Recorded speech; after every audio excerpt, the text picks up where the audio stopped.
Hello, my lovelies. What's good? I hope you're well. I hope you guys have had a wonderful week so far and that you have taken the time for yourself to nurture yourself and rest and have fun to go within all the work that you do.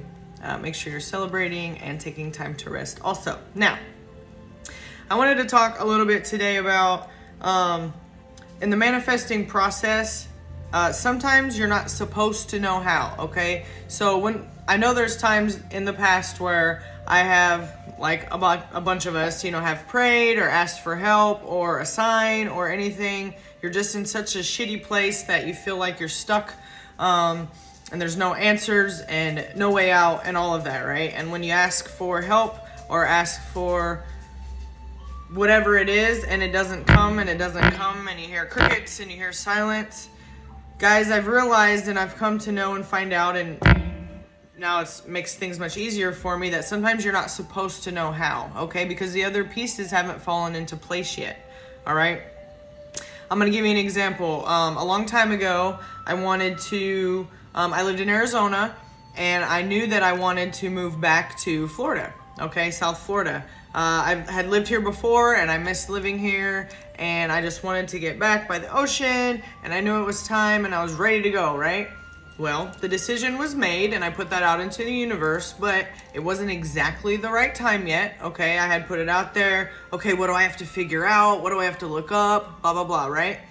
Well, I wasn't finding anything of the answers that I was needing to get because it wasn't time yet. All right, there was a couple factors that had to fall into place first before I could receive the information and the guidance and the inspiration that I needed to get there, okay? So in my situation, I'm going to tell you what it was so you can plug it into yours and hopefully it'll help you. Again, was wanting to move back to Florida. I was trying to figure it out, wasn't getting any answers. It was a couple months later, whatever, one day I felt pulled to talk to my good friend Jamie about it and maybe get her advice on it or how she thought I should handle it. And she was guided to tell me, well, why don't you just post it, right? Post it on Facebook. Don't try to find a place. Like, try to see if you can find a roommate first, okay? And I was like, okay, that's fine, no problem, right? So I get on there, post on Facebook. And then not even 10 minutes later, I don't even think it was 5 minutes later, my very good friend Edwin, and he's like my brother, and we actually used to be roommates when I lived here before. He messaged me and said, yo, you know where I'm at, bro. Like, come on, give me a call. And I was like, holy shit, I didn't even think about him for some reason. That should have been the first person I would have thought of, but I didn't think about him. So, again, probably because it wasn't time yet. So, when I put it out there and got that, I called him and checked it out, whatever, and spoke with him. Now, the guidance from for me asking my friend of what I should do with the situation, because I was feeling a bit stuck after I had been trying to figure it out for a couple months or whatever, was that I had to wait, because the pieces that didn't fall into place yet were when I lived here before, all right, with Edwin, when we were roommates, I didn't have a dog then, and he did. Okay, that was one of the reasons that we became roommates, is because I love dogs and I love big dogs, and he had a Rottweiler and everybody was scared to live with him, and I wasn't, right? I moved down here and I was like, fuck yeah, let's do it, bro.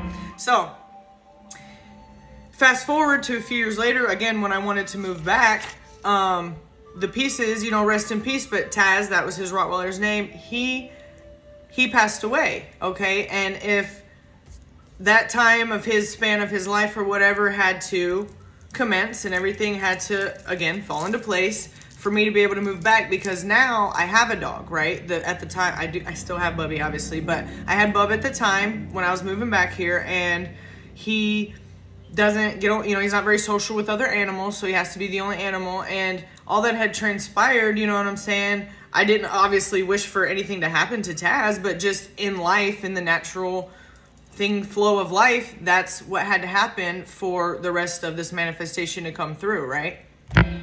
Not only did that open up and I got an awesome, opportunity to move back and everything was easy, and with one of my best friends and all of that, but it also gave Edwin some comfort from my dog, right? So he got to experience that, a little bit of comfort from having Bub around him when we did move back, experiencing the loss of Taz. You know what I mean? So again, my whole point is, guys, maybe you're not supposed to know yet. So if you're if you're praying and you're asking and you're begging and you're looking shit up and you're trying to figure things out and you're just not getting any answers, it's because you're not supposed to.